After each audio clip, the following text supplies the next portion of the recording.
प्रधानमंत्री मुद्रा योजना की शुरुआत साल 2015 में मोदी सरकार ने की थी, जिसका मकसद छोटे कारोबारियों, स्वरोजगार से जुड़े लोगों और मिडिल क्लास कारोबारियों को बिना गारंटी के लोन उपलब्ध करवाना है।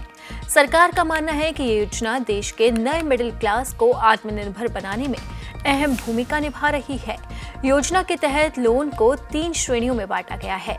शिशु, जिसके तहत 50,000 तक का लोन छोटे व्यवसाय की शुरुआत के लिए मिलता है। अब बात करते हैं किशोर के बारे में। किशोर को 50 से 5 लाख तक का लोन मिलता है और उसके लिए उन्हें अपने कागजात जमा करवाने पड़ते हैं। इसी के साथ ही तरुण 5 से 10 लाख रुपए तक का लोन बड़े स्तर पर कारोबार बढ़ाने के लिए दिया जाता है। तरुण प्लस में अब आपको बताते हैं कि क्या फायदा मिलता है। नई कैटेगरी लोन सीमा 10 लाख से 20 लाख तक की होती है। आपको बता दें कि हाल ही में मोदी सरकार ने इस योजना में अहम बदलाव भी किए थे।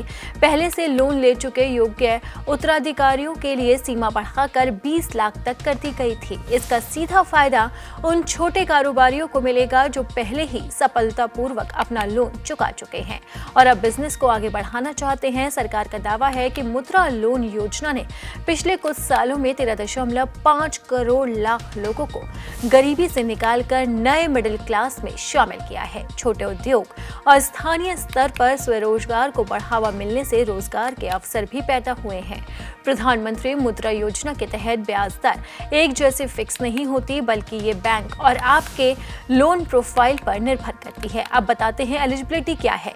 नवीन या पुराने उद्यमी, खासकर जिन्होंने तरुण लोन चुका दिया हो, तरुण प्लस लोन के लिए आवेदन कर सकते हैं। और इसी तरह अब आपको प्रक्रिया के बारे में बताते हैं। आवेदन गांव के बैंक शाखाएं, सरकारी बैंक, NBFC, MFIS आदि से की जा सकती है। अब कौन कौन से दस्तावेज जरूरी है वो भी बताते हैं। पहचान के लिए आधार, पैन कार्ड, व्यवसाय की जानकारी और प्रोजेक्ट रिपोर्ट, जैसे कि नया व्यवसाय शुरू करने वालों के लिए उसकी जानकारी देना बेहद जरूरी है। अब बताते हैं गारंटी कवरेज। CGFMU की गारंटी सुविधा है, जिससे व्यापारी बगैर जमानत के लोन ले सकते हैं, जिन्हें व्यापार करने में काफी आसानी होती है।